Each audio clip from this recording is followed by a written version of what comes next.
Ito ang kadalasang issues ng GCash ngayon, sundan nyo lang ang video kung paano ito fix.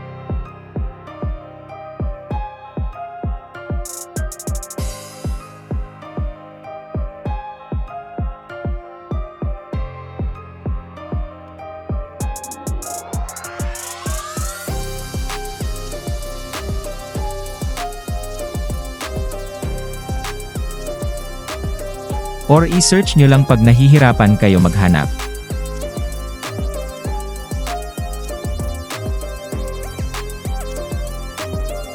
Disable the developer options. Open agin yung GCash nyo.